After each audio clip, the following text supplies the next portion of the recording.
Hello students, स्वागत है आपका बीपीएससी कॉर्नर में। फ्रेंड्स, आज के इस वीडियो में हम एडुटेरिया के द्वारा जो बीपीएससी प्राथमिक शिक्षक के लिए प्रैक्टिस सेट तैयार किया गया है उसके प्रैक्टिस सेट 4 को देखने जा रहे हैं। इससे पहले हम लोगों ने कुल 3 प्रैक्टिस सेट को जो है सॉल्व कर लिया है। अगर आप चैनल पर नए आए हैं तो आप उन सभी प्रैक्टिस सेट को जाकर देख सकते हैं।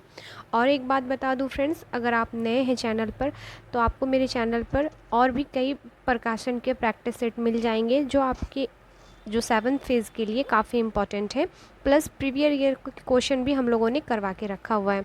तो फ्रेंड्स, प्लीज़ आप जाएं और जाके उन सभी प्लेलिस्ट को भी देख लीजिए, क्योंकि ये 7th फेज़ के लिए मोस्ट इम्पॉर्टेंट जो है क्वेश्चंस हैं। तो फ्रेंड्स, बिना देरी किए हुए शुरू करते हैं आज का वीडियो और देखते हैं आज के महत्वपूर्ण सवाल को। आज का पहला सवाल है, व्यायाम मंडल की स्थापना 1896 में पुणे में किसके द्वारा की गई थी? तो यह जो की गई थी दामोदर हरी चापेकर के द्वारा।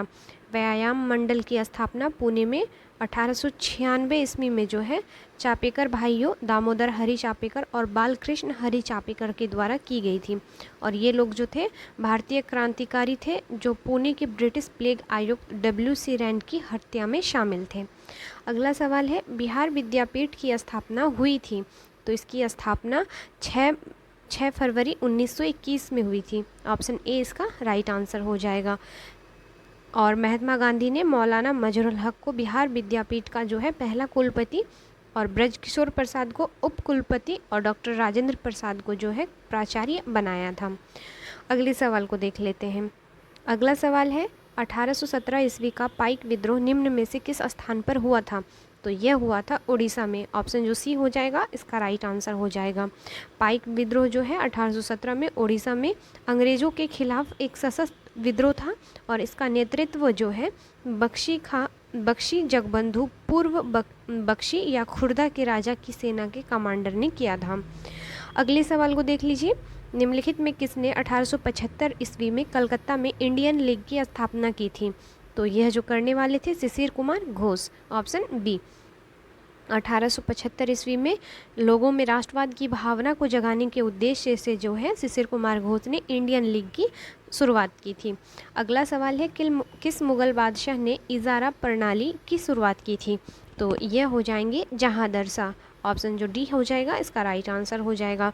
जुल्फ़िकार खां की सहायता से जहांदर शाह बादशाह बना था और जहांदर शाह द्वारा जुल्फ़िकार खां को प्रधानमंत्री नियुक्त किया गया था और उसने साम्राज्य की वित्तीय स्थिति में सुधार के लिए जो है इजारा प्रणाली को शुरू किया था। अगला सवाल है हमारा, पुस्तक 1857 निम्नलिखित में से किसके द्वारा लिखी गई? तो यह जो पुस्तक है लिखी गई थी सुरेंद्र नाथ सेन के द्वारा। ऑप्शन जो बी हो जाएगा इसका राइट आंसर हो जाएगा।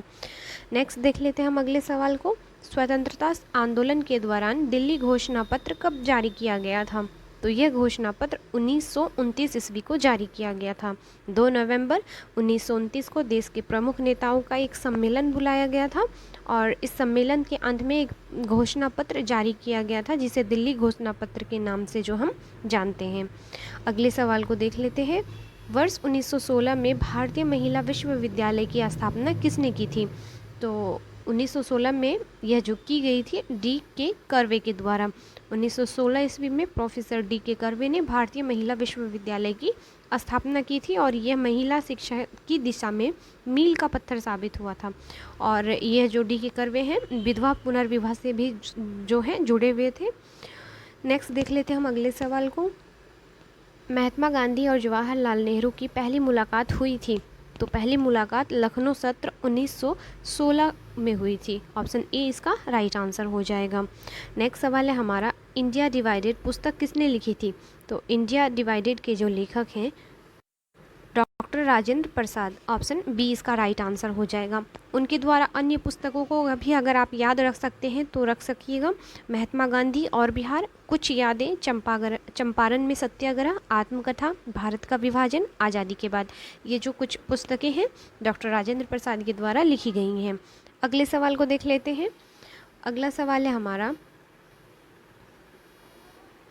भारत के लिए पहला संवैधानिक सुधारों पर श्वेत पत्र व्हाइट पेपर किसके द्वारा तैयार किया गया था? तो यह जो तैयार किया गया था साइमन कमीशन के द्वारा। ऑप्शन जो डी है इसका राइट आंसर हो जाएगा।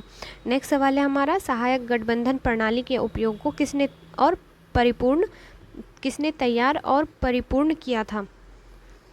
यह किया गया था लॉर्ड वेलेस्ली के द्वारा। सहायक गठबंधन मूल रूप से ब्रिटिश ईस्ट इंडिया कंपनी और भारतीय रियासतों के बीच एक संधि थी, जिसके आधार पर भारतीय राज्यों ने अपने अंग्रेजों के लिए अपनी जो है संप्रभुता को खो दी थी।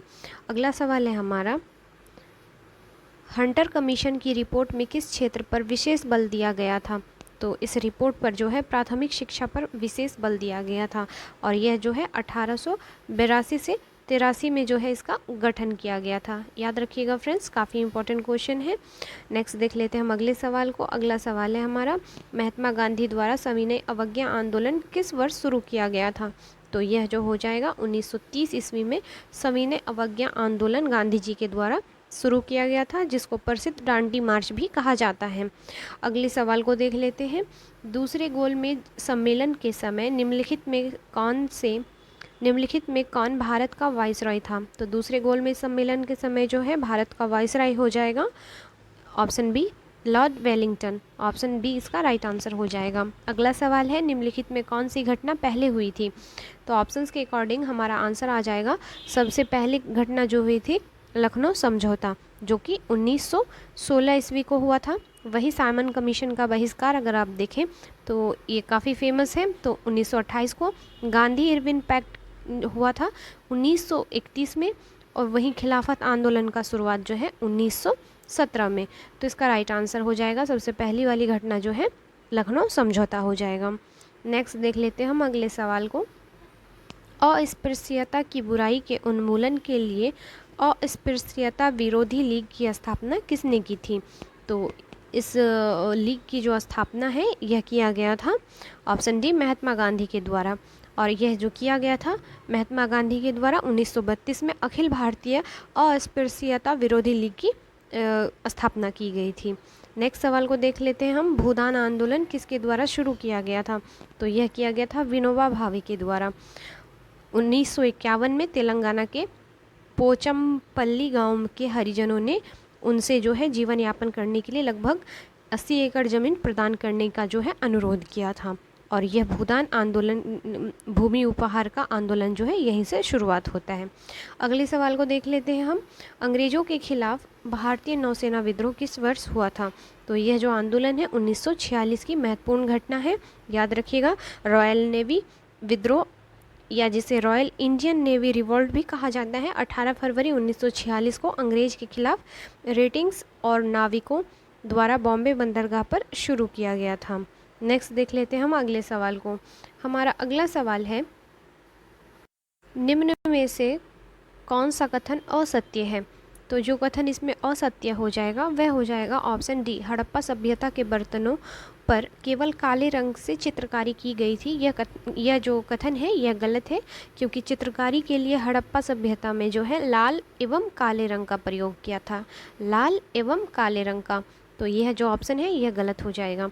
अगले सवाल को देख लीजिए, किस वेद में वर्ण शब्द पहली बार उल्लेख मिलता है?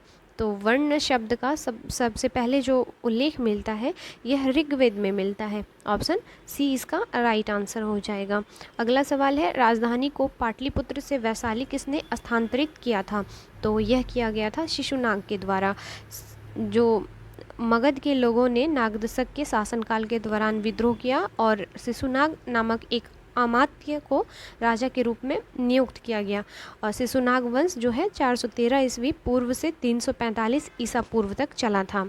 अगले सवाल को देख लेते हैं। नेक्स्ट है, गुप्त काल के दौरान अदालतों की भाषा क्या थी? तो अदालतों की जो भाषा थी गुप्त काल में यह संस्कृत थी। Option A. नेक्स्ट है सवाल, हर्षवर्धन प्रशासन के बारे में गलत कथन का चयन करना है। तो हर्षवर्धन के प्रशासन के बारे में जो गलत कथन हो जाएगा ऑप्शन सी, सती प्रथा प्रचलित नहीं थी, क्योंकि हर्ष के काल में समाज और धर्म जो है काफ़ी प्रचलित रही हैं, और हिंदुओं में जाति व्यवस्था काफ़ी प्रचलित थी, और ही सती प्रथा बहुत ही आम बात थी तब के लिए। तो ऑप्शन जो सी हो जाएगा यह इसका राइट आंसर हो जाएगा। अगले सवाल को देख लीजिए, प्रथम मानव जीवाश्म भारत की किस नदी घाटी से प्राप्त हुआ है? काफ़ी इंपॉर्टेंट क्वेश्चन है और बीपीएससी द्वारा कई बार इसको पूछा गया है। तो नर्मदा घाटी से जो है प्रथम मानव जीवाश्म के जो है साक्ष्य मिले हैं। अगला सवाल है, प्रसिद्ध नाटक मृक्षकटिकम किसने लिखा था? तो इसके लेखक हैं शूद्रक। शूद्रक का वास्तविक नाम भी जान लीजिए, इंद्रगुप्त, और वह पहली और दूसरी शताब्दी ईस्वी का एक जो है अमीर राजा थे। अगला सवाल है, गुजरात में चालुक्य वंश की स्थापना किसने की थी? तो गुजरात में चालुक्य वंश की स्थापना जो है मूलराज प्रथम के द्वारा की गई थी। अगला सवाल है, नैनार कौन थे? तो नैनार जो है यह शैव थे। ऑप्शन ए इसका राइट आंसर हो जाएगा। और ये जो थे नैनार भगवान शिव और उनके अवतारों के प्रति जो है समर्पित थे। नेक्स्ट देख लेते हैं अगले सवाल को। निम्नलिखित में से किस मुल्तान ने जिले इलाही की उपाधि धारण की थी? तो जिले इलाही की जो उपाधि है यह धारण की गई थी बलबन के द्वारा। गुलाम वंश में बलबन सबसे महान तथा चहलगानी को समाप्त कर दिया था। और बलबन के अनुसार सुल्तान पृथ्वी पर भगवान की छाया है और ईश्वरीय कृपा का प्राप्त करता है। उसने जिले इलाही की उपाधि धारण की थी। तो याद रखिएगा। नेक्स्ट देख लेते हैं हम अगले सवाल को। गुलाम वंश का अंतिम सुल्तान कौन था? तो गुलाम वंश का जो अंतिम सुल्तान था यह था कैकुबाद। ऑप्शन जो बी हो जाएगा यह राइट आंसर हो जाएगा। नेक्स्ट देख लेते हैं हम अगले सवाल को। सवाल है, औरंगजेब के आदेश पर किस सिख गुरु को फांसी दी गई थी? तो यह हो जाएगा गुरु तेग बहादुर के जो कहने पर है या आदेश पर औरंगजेब ने जो है औरंगजेब के आदेश से जो है इसको फांसी दी गई थी। और सिख गुरु के इस वध के कारण सिख एक योद्धा समुदाय में परिवर्तित हो गया था इसके बाद। नेक्स्ट देख लेते हैं हम अगले सवाल को। निम्नलिखित में कौन सी घटना सबसे पहले घटित हुई थी? तो जो घटना पहले हुई थी यह हो जाएगी खानवा की लड़ाई, जो कि 1527 ईस्वी में घटी थी। वहीं अगर कन्नौज की बात करें तो 1540 ईस्वी में इसकी लड़ाई लड़ी थी। वहीं चौसा की लड़ाई जो हो जाएगा 1539 ईस्वी को। डेट याद रखिएगा फ्रेंड्स, डेट काफ़ी इंपॉर्टेंट है। और वही घाघरा को देख लें अगर घाघरा का युद्ध, तो 1529 ईस्वी में यह लड़ा गया था। तो इसके अकॉर्डिंग जो आंसर आ जाएगा खानवा की लड़ाई। अगला सवाल है हमारा, दादा साहेब फाल्के अंतर्राष्ट्रीय फिल्म समारोह 2023 में किस फिल्म को फिल्म ऑफ द ईयर चुना गया? काफ़ी इंपॉर्टेंट सवाल है। तो RR को जो है फिल्म ऑफ द ईयर चुना गया है, याद रखिएगा। नेक्स्ट देख लेते हैं अगले सवाल को। किस IIT संस्थान द्वारा समुद्र की लहरों से बिजली बनाने के लिए सिंधुजा नामक ओशियन वेव एनर्जी कन्वर्टर विकसित किया गया है? तो यह जो किया गया है IIT मद्रास के द्वारा। ऑप्शन ए इसका राइट आंसर हो जाएगा। और इस नाम को भी याद रखिएगा, सिंधुजा। नेक्स्ट है, इनमें से कौन सा उपग्रह नासा और इसरो द्वारा संयुक्त रूप से विकसित किया गया? तो यह जो है निसार। ऑप्शन ए, नासा और इसरो के द्वारा यह संयुक्त पृथ्वी अवलोकन उपग्रह है जिसका नाम निसार है। अगला सवाल है, भारत अंडर 19 महिला क्रिकेट टीम ने फाइनल में किस टीम को हराकर T20 वर्ल्ड कप जीता है? तो यह जो है किसे हराया था? तो इस इंग्लैंड को हराया था महिलाओं की टीम ने, सॉरी। नेक्स्ट देख लेते हैं हम अगले सवाल को। निम्न में से किसे वन्य जीव संरक्षण पुरस्कार 2023 दिया गया? तो यह दिया गया था आलिया मीर को। ऑप्शन ए इसका राइट आंसर हो जाएगा। वन्य जीव संरक्षण पुरस्कार 2023 आलिया मीर, जो कि जम्मू कश्मीर से हैं, उन्हें प्रदान किया गया था। नेक्स्ट देख लेते हैं हम अगले सवाल को। फरवरी 2023 में रक्षा के क्षेत्र में एशिया के सबसे बड़े एयर शो एरो इंडिया के 14वें संस्करण का आयोजन कहाँ किया गया? तो जो एरो इंडिया का आयोजन है यह किया गया था बेंगलुरु में। ऑप्शन सी इसका राइट आंसर हो जाएगा। और इसका उद्घाटन जो है प्रधानमंत्री मोदी जी द्वारा किया गया था। अगले सवाल को देख लेते हैं। जनवरी 2023 में चुनाव आयोग ने बिहार के स्टेट आइकॉन किसे नियुक्त किया है? तो यह जो हो जाएंगी ऑप्शन ए, मैथिली ठाकुर को जो है 2023 के चुनाव में बिहार स्टेट आइकन चुना गया है। नेक्स्ट है सवाल, बिहार का चौथा कृषि रोड मैप कब से लागू किया गया? VVI क्वेश्चन है फ्रेंड्स, ये सब इम्पोर्टेंट, तो याद रखिएगा। 1 अप्रैल 2023 को जो है बिहार का चौथा कृषि रोड मैप तैयार किया गया या जिसे लागू किया गया। और कृषि रोड मैप के तहत जो है दलहन, तिलहन, मोटे अनाज, डेयरी, फिशरीज जलवायु अनुकूल कृषि पर विशेष फोकस किया जाएगा, यह इसकी विशेषताओं में से एक है। अगला सवाल है, फरवरी 2023 में किस देश ने भीषण ऊर्जा संकट के बीच राष्ट्रीय आपदा घोषित किया है? काफ़ी इंपॉर्टेंट है, इंटरनेशनल न्यूज़ के तौर पर आप इसको याद रख सकते हैं। यह है दक्षिण अफ्रीका। ऑप्शन सी इसका राइट आंसर हो जाएगा। नेक्स्ट देख लेते हैं हम अगले सवाल को। अगला सवाल है, भारत का दूसरा एवं बिहार का पहला वानिकी कॉलेज किस जिला में खोला गया है? तो यह हो जाएगा भारत का दूसरा और बिहार का पहला जो वानिकी कॉलेज है मुंगेर में खोला गया। अगला सवाल को देख लीजिए, नीति आयोग द्वारा भारत में पहली बार आकलित बहुआयामी निर्धनता के संदर्भ में देश के किस राज्य में बहुआयामी निर्धनता का स्तर सर्वाधिक है? तो नीति आयोग का डेटा है और काफ़ी इम्पॉर्टेंट है, क्योंकि यह इसका आंसर जो हो जाएगा बिहार, और आप बिहार के एग्ज़ाम को देने जा रहे हैं, ऐसे में क्वेश्चन की संभावना काफ़ी बढ़ जाती है, तो याद रखिएगा। अगला सवाल है, शिक्षा के विकास के लिए विश्व का सर्वोत्तम सम्मान ईदान पुरस्कार 2022 निम्नलिखित में से किसे प्रदान किया गया? तो ईदान जो है यह दिया गया है आपका रुक्मणी बैनर्जी को। ऑप्शन ए इसका राइट आंसर हो जाएगा। नेक्स्ट सवाल को देख लेते हैं, सी इज चेंज मेकर योजना निम्नलिखित में से किसके द्वारा शुरू की गई? तो यह जो शुरू की गई राष्ट्रीय महिला आयोग के द्वारा किया गया है। ऑप्शन सी इसका राइट आंसर हो जाएगा। अगले सवाल को देख लेते हैं हम, तरुण भारत संघ नामक समूह संबंधित है, तो यह संबंधित हो जाएगा आपका ऑप्शन सी पुरानी झीलों को पुनः निर्मित करने में। ऑप्शन सी जो हो जाएगा इसका राइट आंसर हो जाएगा। अगला सवाल है, संयुक्त राष्ट्र खाद्य एवं कृषि संगठन का मुख्यालय कहाँ स्थित है? तो यह स्थित है इटली में। ऑप्शन जो बी हो जाएगा इसका राइट आंसर हो जाएगा। वहीं अगर इसकी स्थापना अगर आपसे पूछ ले तो याद रखिएगा फ्रेंड्स 16 अप्रैल 1945। नेक्स्ट देख लीजिए अगले सवाल को, उत्तरी ध्रुव पर पहुंचने वाला विश्व का प्रथम व्यक्ति या पुरुष कौन था? तो उत्तरी ध्रुव पर पहुंचने वाले सबसे पहले व्यक्ति जो थे रॉबर्ट पियरी थे। ऑप्शन सी इसका राइट आंसर हो जाएगा। अगला सवाल है हमारा, निम्नलिखित में से किस रंग के प्रकाश का पौधों द्वारा तीव्र अवशोषण होता है? तो तीव्र अवशोषण नीला और लाल रंग का होता है। Option C. नेक्स्ट है, पौधों की कोशिकाओं में कार्बोहाइड्रेट का संचय किस रूप में होता है? तो इसका जो संचय होता है स्टार्च के रूप में होता है। पौधों की कोशिकाओं में कार्बोहाइड्रेट होता है, तो इसका राइट आंसर हो जाएगा ऑप्शन सी, स्टार्च के रूप में होता है। ऑप्शन जो सी हो जाएगा इसका राइट आंसर हो जाएगा। अगले सवाल को देख लेते हैं। अगला सवाल है, हरे पादप में उपस्थित अवर्णिलवक ल्यूकोप्लास्ट का कार्य है। तो हरे पादप में जो उपस्थित ल्यूकोप्लास्ट का कार्य हो जाएगा यह हो जाएगा ऑप्शन डी, खाद्य संग्रहण के में सहायक। तो ऑप्शन डी जो हो जाएगा इसका राइट आंसर हो जाएगा। अगला सवाल है, निम्न में से मूत्राशय में पाई जाने वाली पेशी है? तो यह हो जाएगा आरेखित पेशी। ऑप्शन ए जो हो जाएगा राइट आंसर हो जाएगा। नेक्स्ट देख लेते हैं अगले सवाल को, टोकोफेरोल किस विटामिन का रासायनिक नाम है? तो टोकोफेरोल जो है यह विटामिन ई का रासायनिक नाम हो जाएगा, और इसकी कमी से जो है जनन क्षमता प्रभावित होती है। नेक्स्ट सवाल है, एड्स रोग निम्न में से किसके कारण होता है? तो यह होता है HIV वायरस के कारण।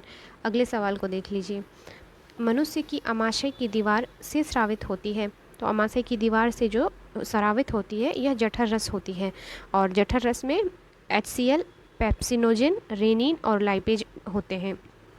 अगला सवाल है, वृक्क की रचनात्मक एवं क्रियात्मक इकाई है। तो इसकी जो कार्यात्मक और रचनात्मक इकाई हो जाएगी यह नेफ्रॉन हो जाएगी। नेक्स्ट देख लेते हैं हम अगले सवाल को। अगला सवाल है, उड़ते हुए विमान की ऊंचाई किस यंत्र से मापी जाती है? तो उड़ते हुए जो विमान की ऊंचाई है इसे हम अल्टीमीटर से नापते हैं। ऑप्शन ए जो हो जाएगा इसका राइट आंसर हो जाएगा। वही और ऑप्शन को याद रखिएगा, अमीटर से हम विद्युत धारा की तीव्रता को नापते हैं, बैरोमीटर से वायुमंडल या दाब को हम नापते हैं, और कैलोरीमीटर से हम ऊष्मा की मात्रा को मापते हैं। तो ये भी इंपॉर्टेंट है ऑप्शंस, तो आप याद रख सकते हैं। अगला सवाल है, ऊर्जा संरक्षण सिद्धांत का अर्थ है कि? तो इसका जो अर्थ हो जाएगा, ऊर्जा का ना तो सृजन किया जा सकता है ना ही विनाश किया जा सकता है। यही है ऊर्जा संरक्षण का नियम। अगला सवाल है, डिग्री सेल्सियस तथा फ़ारेनहाइट स्केल के मध्य संबंध को दर्शाया जा सकता है। तो इसे दर्शाया जाता है ऑप्शन सी के द्वारा c/5 = f-32/9 जो है फ़ारेनहाइट स्केल और डिग्री सेल्सियस के मध्य संबंध को दर्शाता है। अगला सवाल है वायुदाब मापी के पाठ्यांक में अचानक गिरावट निम्नलिखित में से किसका संकेत है? तो तूफानी मौसम का जो यह संकेत माना जाता है। अगला सवाल है ध्वनि की चाल का विभिन्न माध्यमों में अवरोही क्रम क्या होगा? अवरोही क्रम पूछा है तो यह हो जाएगा पहले ठोस, फिर द्रव्य माध्यम, फिर गैस माध्यम। नेक्स्ट है विद्युत का उत्तम चालक कौन है? तो विद्युत का उत्तम चालक चांदी हो जाएगा ऑप्शन में, ऑप्शन डी इसका राइट आंसर हो जाएगा। अगला सवाल है सिल्वेनाइट निम्न में से किसका अयस्क है? तो सिल्वेनाइट जो है यह ठोस कार्बन डाइऑक्साइड का जो हो जाएगा, सॉरी फ्रेंड्स, सोने का जो हो जाएगा अयस्क हो जाएगा सिल्वेनाइट। ऑप्शन जो ए हो जाएगा इसका राइट आंसर हो जाएगा। वही नेक्स्ट देख लेते हैं हम अगले सवाल को। रासायनिक रूप से शुष्क बर्फ क्या है? तो यह हो जाएगा ठोस कार्बन डाइऑक्साइड। अगला सवाल है किसी तत्व के परमाणु में अधिकतम कक्षों की संख्या कितनी होती है? तो यह हो जाएगा कुल 7 कक्ष की संख्या होती है। नेक्स्ट देख लेते हैं हम अगले सवाल को। सभी निष्क्रिय गैसों की संयोजकता कितनी होती है? तो सभी निष्क्रिय गैसों की संयोजकता जो हो जाएगी वह 0 हो जाएगी, क्योंकि निष्क्रिय गैसों के बाहरी कक्षा में इलेक्ट्रॉनों की जो संख्या होती है 8 होती है, और 8 सभी निष्क्रिय गैसों का अष्टक पूर्ण होता है, जैसे कि आर्गन, क्रिप्टन इत्यादि। नेक्स्ट देख लेते हैं हम अगले सवाल को। मधुमक्खियों एवं चींटियों के डंक में निम्न में कौन सा अम्ल पाया जाता है? तो इनके जो डंक में पाया जाता है इसे हम फॉर्मिक एसिड बोलते हैं, ऑप्शन बी इसका राइट आंसर हो जाएगा। नेक्स्ट सवाल है परम शून्य ताप का मान कितना होता है? तो परम शून्य माप का ताप मान का जो मान हो जाएगा ये हो जाएगा माइनस 273 डिग्री सेल्सियस। ऑप्शन जो सी हो जाएगा इसका राइट आंसर हो जाएगा। नेक्स्ट देख लेते हैं हम अगले सवाल को। अगला सवाल है मोनोजाइट किस धातु का अयस्क है? तो मोनोजाइट जो है यह थोरियम का अयस्क होता है। अगला सवाल है निम्न में रोल्ड गोल्ड का संगठन है? तो रोल्ड गोल्ड का संगठन हो जाएगा आपका ऑप्शन सी तांबा जो है 90% और एल्युमिनियम 10%। अगले सवाल को देख लेते हैं। ब्यूटेन का रासायनिक सूत्र क्या है? तो ब्यूटेन का रासायनिक सूत्र हो जाएगा C4H10। ऑप्शन ए इसका राइट आंसर हो जाएगा। अगला सवाल है हमारा वाक एवं अभिव्यक्ति की स्वतंत्रता के अंतर्गत निम्न में कौन शामिल है? प्रेस की स्वतंत्रता, प्रदर्शन एवं विरोध का अधिकार, मौन रखने की स्वतंत्रता, हड़ताल का अधिकार।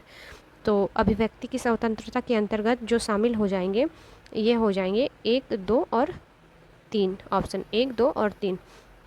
तो इसका आंसर हो जाएगा ऑप्शन डी। नेक्स्ट देख लेते हैं हम अगले सवाल को। अगला सवाल है हमारा कि संविधान के किस अनुच्छेद में यह वर्णित है कि राज्य न्यायपालिका को कार्यपालिका से पृथक करेगा? वीवीआई क्वेश्चन है। यह जो वर्णित है अनुच्छेद 50 में। ऑप्शन जो सी हो जाएगा इसका राइट आंसर हो जाएगा। अगला सवाल है भारत में आम चुनाव किस सिद्धांत पर आधारित है? तो यह आधारित है प्रादेशिक प्रतिनिधित्व पर। ऑप्शन जो बी हो जाएगा इसका राइट आंसर हो जाएगा। अगला सवाल है राज्य सरकार के संबंध में स्थानीय सरकार किसका प्रयोग करती है? तो यह जो हो जाएगा ऑप्शन ए प्रत्यायोजित प्राधिकार का। Option A. नेक्स्ट सवाल है भारतीय संविधान की समवर्ती सूची की धारणा किस देश के संविधान से ली गई है? तो यह धारणा ऑस्ट्रेलिया से ली गई है। ऑप्शन सी इसका राइट आंसर हो जाएगा। अगला सवाल है निम्न में से किसे विधि के समक्ष समानता से छूट प्रदान की गई है? तो यह हो जाएगा ऑप्शन ए राष्ट्रपति। नेक्स्ट है सवाल भारत में सूचना का अधिकार अधिनियम कब अधिनियमित किया गया था? तो यह अधिनियमित किया गया था 15 जून 2005 को। ऑप्शन जो सी हो जाएगा इसका राइट आंसर हो जाएगा। अगले सवाल को देख लेते हैं। संयुक्त राष्ट्र सभा के अनुसार बाल अधिकार के अंतर्गत निम्नलिखित में कौन सा अधिकार नहीं आता है? तो यह जो हो जाएगा ऑप्शन डी विवाह इसके अंतर्गत नहीं आता है। अगला सवाल है निम्न में किस पंचवर्षीय योजना में गरीबी उन्मूलन तथा आत्मनिर्भरता पर बल दिया गया था? तो यह दिया गया था 5वीं जो है पंचवर्षीय योजना में। और पंचवर्षीय योजना का जो काल था यह था 1974 से 69 तक के बीच, 89 के बीच, 1974 to 1979 के बीच। याद रखिएगा फ्रेंड्स। नेक्स्ट देख लेते हैं हम अगले सवाल को। लघु उद्योगों के लिए उच्चतम वित्तीय निकाय कौन सा है? तो यह हो जाएगा सिडबी। लघु उद्योगों के लिए उच्चतम वित्तीय निकाय सिडबी है। और भारतीय उद्योग विकास बैंक की स्थापना जो है यह की गई थी अप्रैल 1990 को। याद रखिएगा ये भी। नेक्स्ट देख लेते हैं हम अगले सवाल को। बिहार सरकार द्वारा प्रस्तावित बजट 2023-24 में सर्वाधिक खर्च निम्नलिखित में से किस मद पर किया जाएगा? तो सबसे अधिक खर्च जो बिहार के बजट में रहता है यह शिक्षा पर ही रहता है सामान्यतः। तो ऑप्शन जो ए हो जाएगा इसको याद रखिएगा, राइट आंसर हो जाएगा इसका। अगला सवाल है, निम्नलिखित में कौन सी जलधारा प्रशांत महासागर की ठंडी जलधारा है? तो हम्बोल्ट जो हो जाएगा इसमें से प्रशांत महासागर की ठंडी जलधारा है। अगले सवाल को देख लेते हैं। अगला सवाल है हमारा, भारत में धारणीय विकास के दृष्टिकोण से विद्युत उत्पादन का सबसे अच्छा स्रोत कौन सा है? तो सबसे अच्छा स्रोत जो हो जाएगा जल विद्युत का हो जाएगा। अगला सवाल है, जनगणना 2011 के अनुसार भारत की दशकीय वृद्धि दर कितनी है? तो भारत की दशकीय वृद्धि दर जो हो जाएगी 17.7%। अगले सवाल को देख लेते हैं। निम्न में से किस एक के उत्पादन में भारत विश्व में अग्रणी है? तो यह हो जाएगा दूध के मामले में जो है भारत विश्व में अग्रणी स्थान रखता है, और भारत का मछली उत्पादन में दूसरा, अंडा उत्पादन में तीसरा और मांस उत्पादन में पाँचवा। ये डेटा आप याद रखिएगा। नेक्स्ट सवाल है हमारा, इको मार्क क्या है? तो इको मार्क जो है यह पर्यावरण अनुकूल उपभोक्ता उत्पादन को नामपत्रित करने की जो है योजना है। नेक्स्ट देख लेते हैं हम अगले सवाल को। नेक्स्ट सवाल है हमारा, निम्न में कौन सी नदी उत्तरी एवं दक्षिणी भारत के बीच पारंपरिक सीमा बनाती है? तो यह हो जाएगी नर्मदा नदी। ऑप्शन जो डी है इसका राइट आंसर हो जाएगा। और नर्मदा नदी जो है भारत की 5वीं सबसे बड़ी नदी है, जिसकी कुल लंबाई 1312 किलोमीटर है। नेक्स्ट देख लेते हैं हम अगले सवाल को। अगला सवाल है, वह भारत का वह कौन सा स्थान है जहाँ बंगाल की खाड़ी, अरब सागर तथा हिंद महासागर मिलते हैं? तो काफ़ी इंपॉर्टेंट क्वेश्चन है। यह जो जगह है यह कन्याकुमारी है। ऑप्शन ए इसका राइट आंसर हो जाएगा, जो कि तमिलनाडु में स्थित है। अगला सवाल है, निम्नलिखित में कौन एक सुमेलित नहीं है? तो जो नाथुला दर्रा है यह अरुणाचल प्रदेश में है, यह सुमेलित नहीं है, क्योंकि नाथुला जो है यह सिक्किम का जो है यह दर्रा है, सिक्किम में पाया जाता है। तो याद रखिएगा फ्रेंड्स। नेक्स्ट देख लेते हैं हम अगले सवाल को। अगला सवाल है हमारा, भारत में निम्नलिखित राज्यों में से किसकी तटरेखा सबसे लंबी है? तो गुजरात की तटरेखा जो भारतीय राज्यों में है सबसे लंबी है। वहीं अगर भारत की कुल लंबाई अगर पूछ दे तटरेखा की लंबाई, तो याद रखिएगा 7516.6 किलोमीटर है। नेक्स्ट देख लेते हैं हम अगले सवाल को। अगला सवाल है, निम्नलिखित नदियों में से किसको दक्षिण की गंगा कहा जाता है? तो दक्षिण की गंगा हम कावेरी को कहते हैं फ्रेंड्स। दक्षिण की गंगा पूछ रहा है। ये क्वेश्चन इससे पहले भी मैंने करवाया था, तो 2-3 स्टूडेंट्स ने मुझसे सवाल किया था, तो आप क्वेश्चन को प्लीज़ ज़रा गौर से देखिएगा। ये दक्षिण की गंगा कह रहा है, मैं भी कंफ्यूज हो गई थी, लेकिन इसका राइट आंसर हो जाएगा ऑप्शन ए, कावेरी को।